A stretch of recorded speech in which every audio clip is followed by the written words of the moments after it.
Hello, my name is Fiona Stevenson and I'm going to talk to you today about combining interview and consultation data, thinking in relation to what the rewards and the challenges are of thinking about how we can analyse these types of data. So today what I'm going to talk about is the challenges of being what I'm calling a mixed methods qualitative researcher. So mainly what people talk about when they're talking about being mixed methods is to combine quantitative and qualitative. But actually, what I want to talk about is what we do when we think about different types of qualitative methods. And I'm quite interested in starting a discussion, and hopefully we can do that in the discussion space after the presentation, about how we find and how we defend a space in terms of both our disciplines and our methodological approaches. Because I think often, our methodological approach can go ahead of how we might see ourselves in terms of our discipline, and people will vary according to what they think is important. But I think certainly people who are qualitative researchers do risk losing their disciplinary backgrounds, and I would argue that's really important to know where we're coming from and what our roots are. So what I'm interested in is how do we think about how we can mix methods or mixed methods of analysis, as well as maybe data collection without too many compromises. So I'm going to do that today in this talk by just presenting a very small, short example of some work I've done where I've combined both interview data, which is much more normally analysed using thematic analysis, with consultation data, where that can be analysed using conversation analysis, and that's obviously what the interest is of the people that are attending the talk today. So I think interviews and observational methods, when they're actually used together to collect data, quite often I think what's done is that you do a thematic analysis, and that might seem the best fit of trying to produce a coherent analysis. Now, this isn't a criticism about what other people do, and I myself have done this. So in my postdoctoral work, for any of people that are interested in, who know anything about some of the work I've done before, a lot of my work has been around doctor-patient communication. And I myself have used that kind of approach where we use the thematic analysis to combine both our interview and our observational data. So I'm not saying this is bad, I just want to think about other ways of doing this and think about how we can bring the benefits of conversation analysis to studies that are using mixed qualitative methods without compromising what conversation analysis seeks to do and the tenets of the methodological approach itself, and while also making sure that you're getting the benefits from different kinds of qualitative methods. So although I really like working with interaction data, I do still see the value of using other types of approaches.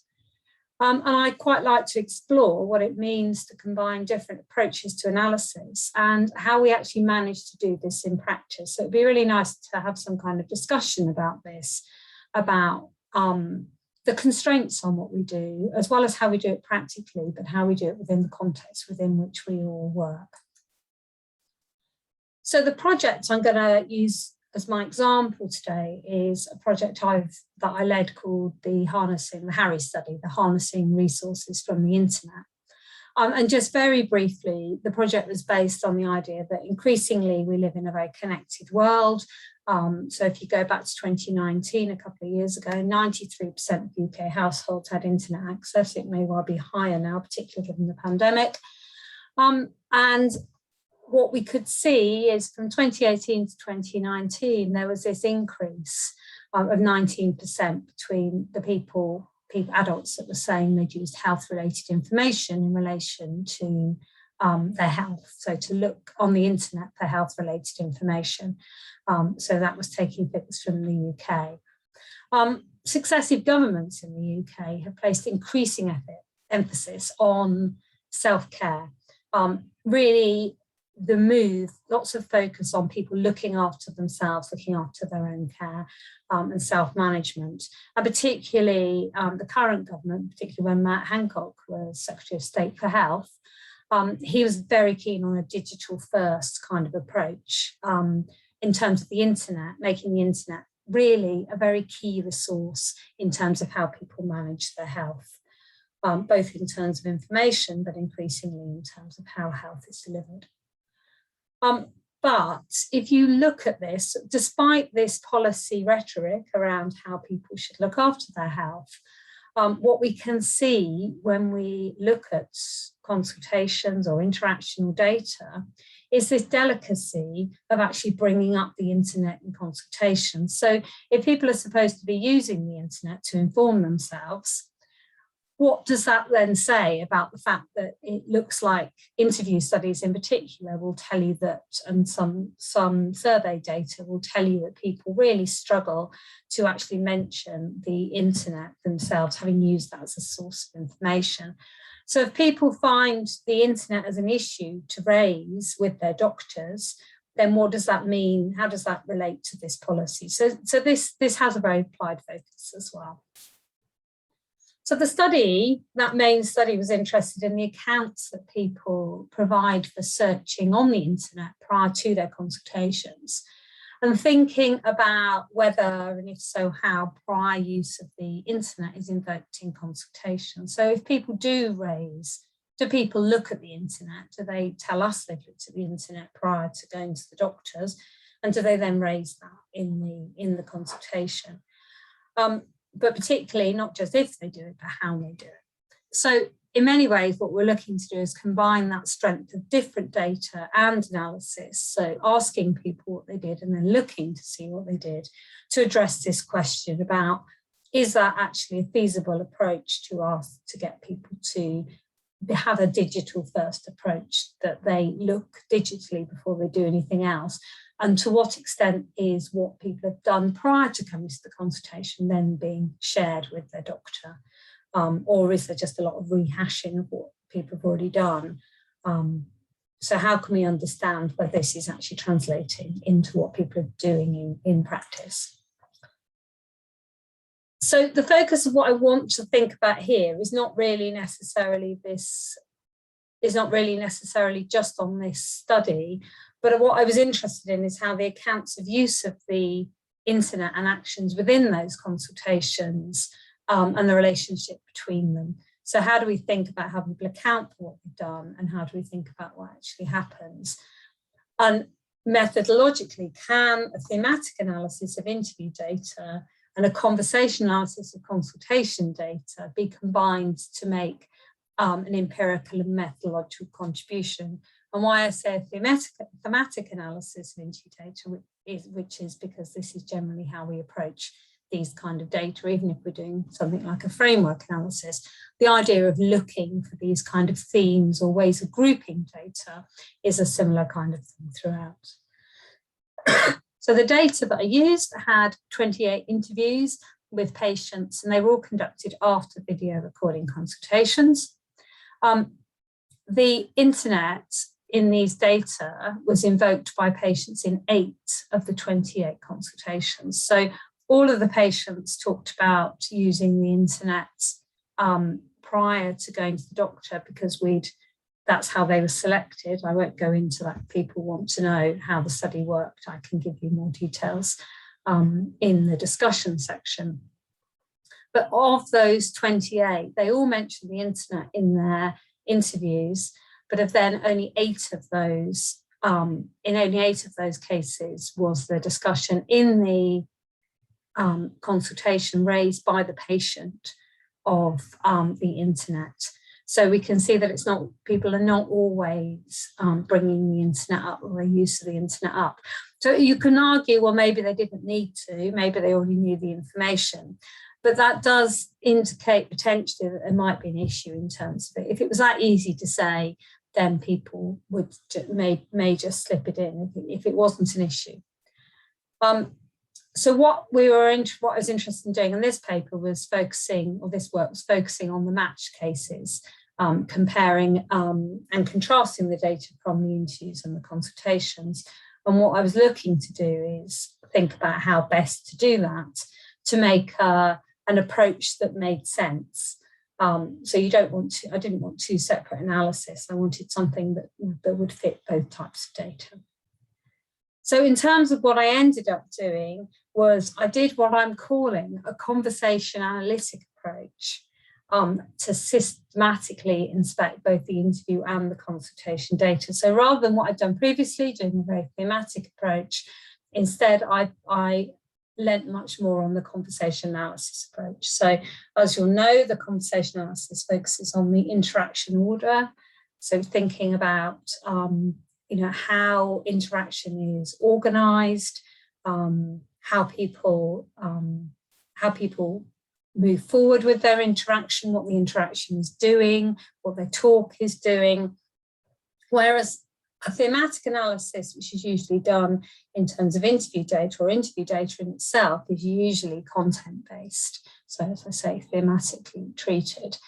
So what I did was treat the interview data as a form of institutional interaction.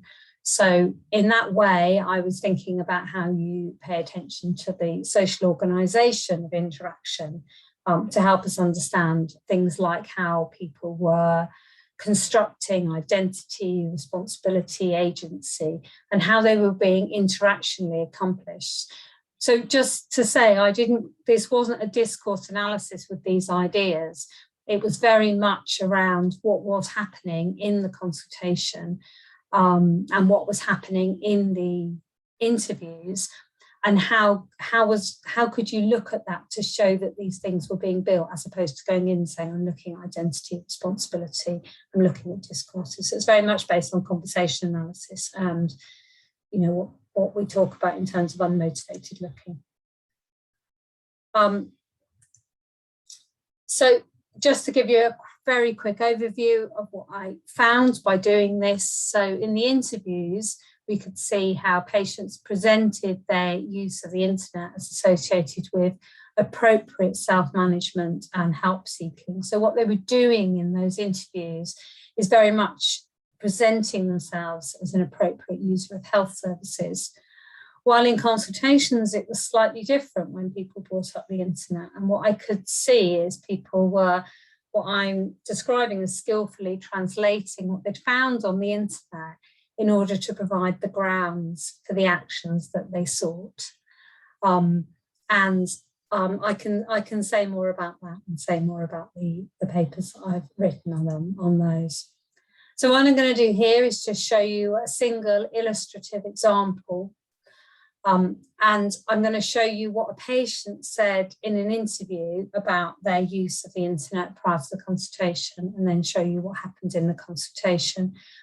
Just to say, I've taken the decision not to actually play the data. That's partly so that this can go on and people can use this again, because although I have permission to use these data, and I'm aware there is security around how they can be accessed, I just think it's better not to put up videos of people. So that's why I'm just showing the transcript as opposed to actually playing the data. So just to give you this one example, so I'm going to show you the interview data first that I matched with the consultation. So in this consultation, or in this first interview and the consultation, the patient's suffering with ear pain.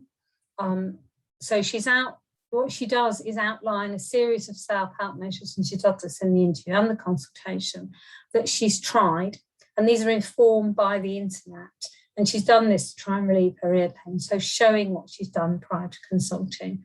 And in her talk, she conveys that she's only consulting because she's exhausted self-help measures available and now needs medical advice, and also the identity work associated with consulting. So we can see that identity work in both the interview and the consultation, though I'm saying they're doing different things. So because I want to look at it as an interaction, you'll see that I put what the interviewer says as well as what the patient said and responded. And so to understand how the talk came about. So what the interviewer said, she's come back to something that had been said earlier by the patient, said, I seem to remember you sort of mentioned that you looked up and you tried, the hot water bottle and all the different things. The patient says, yeah. And then we've got another prompt from the interviewer, because that's obviously only elicited part of what that's an elicited only agreement, as opposed to any more talk from the patient about what's actually happened. So we get another prompt here. So you sort of told the doctor at the start, quite near the start of the consultation, and then the patient says, no, yeah, wanted her, and that's the doctor, so put it in double brackets, to know that I didn't just, and then we've got this 0.2 pause. So I've added in some of the interactional aspects in this interview data, but not all of it. I know it sounds ridiculous, but I didn't want her to think I just turned up and not done anything about it myself.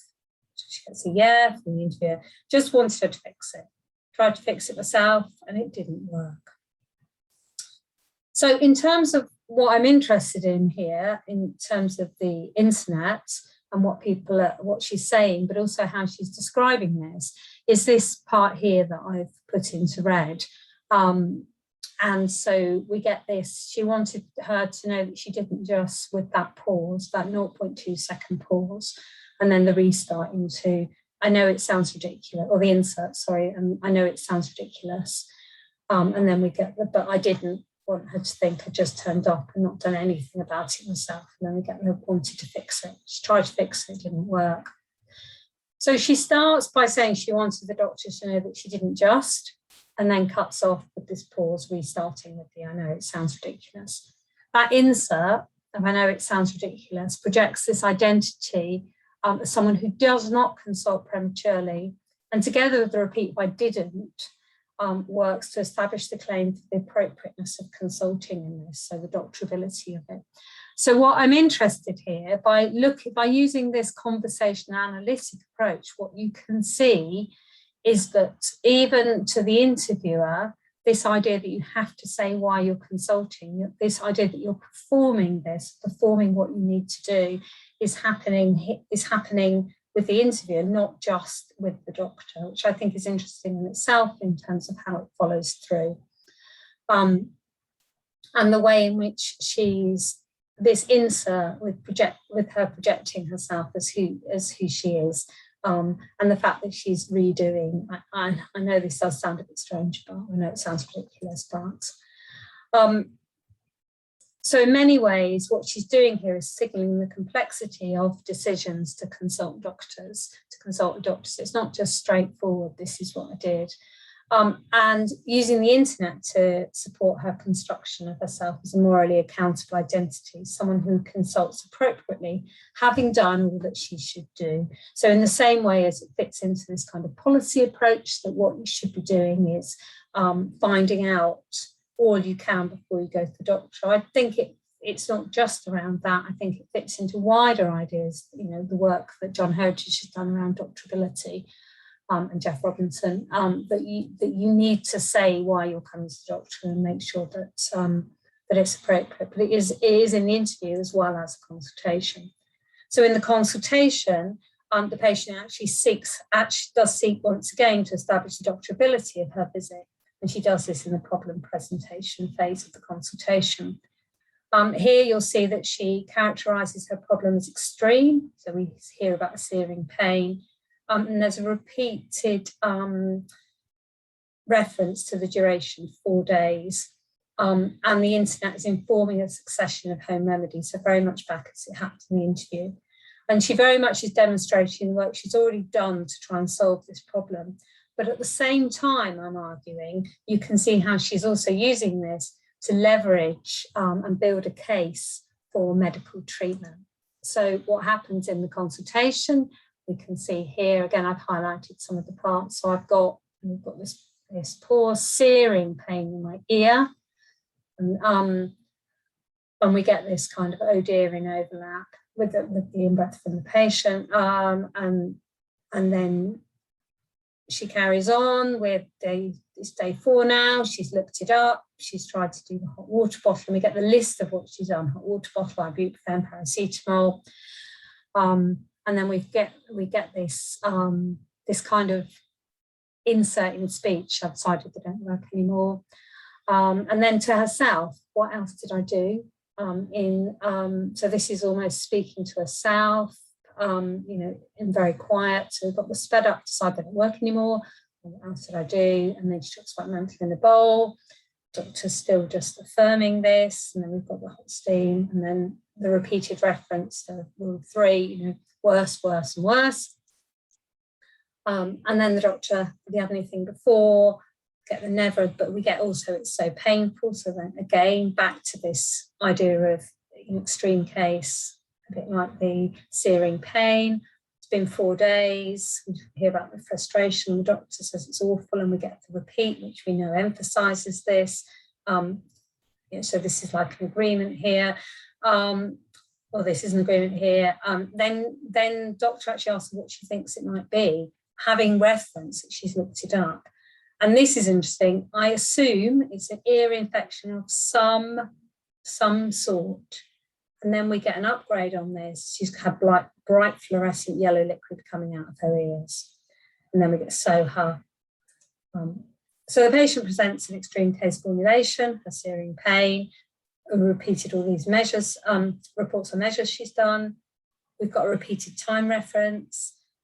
Pain's getting worse and worse. We've got the new symptom, which is anchored temporarily before she rang for an appointment. And the doctor seeking out this candidate diagnosis, with the patient responding that she just assumes it's an ear infection of some sort.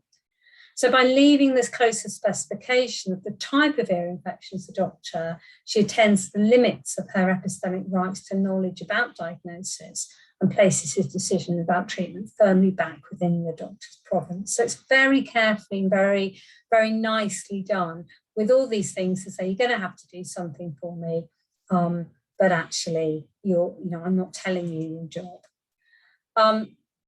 So just from this, what I'm arguing is, and I argue in the paper, which I've given the reference at the end, analysis of the interview data gives us this understanding about how patients are presenting their use of the internet as appropriate and supports their decision to consult. And there you can see in their talk how they present this to the interviewer, while in the consultation data,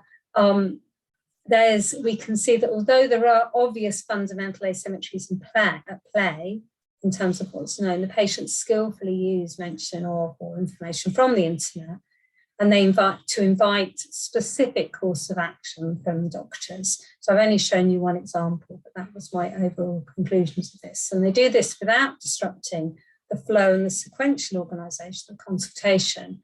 And they use language that clearly respects medical authority and doesn't actually generally openly challenge the authority of the doctor. But this is what we can see by this kind of detailed analysis to do this. So in terms of what it would be really nice, hopefully this has given you some food for thought, and I'm really happy to answer any aspects of this.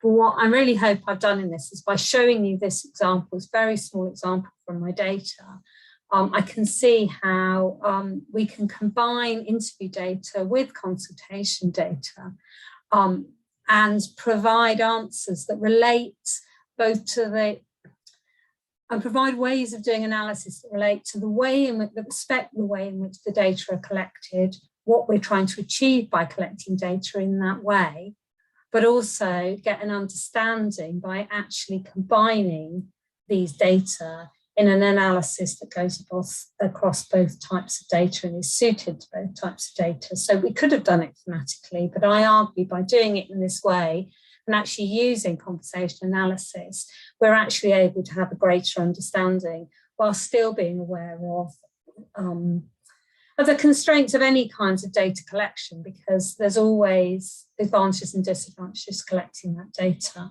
But I think it also raises wider questions about the challenges of being mixed methods qualitative researchers.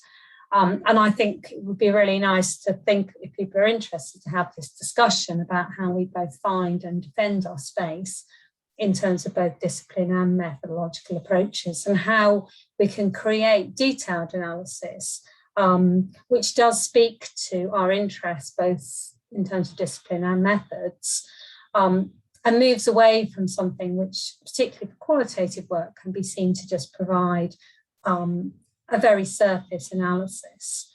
And I think we should really start thinking about how if we should, and if so, how to mix and borrow from other approaches without too many compromises, and maybe be brave about the way in which we approach looking, both collecting and analysing qualitative data. I've just put this paper up in case you're interested in reading more about what I actually did, because this paper was published in Social Science and Medicine, so that'll give you a few more examples and you can look at how the data panned out across the whole thing. But thank you very much for listening, and I look forward to the discussion.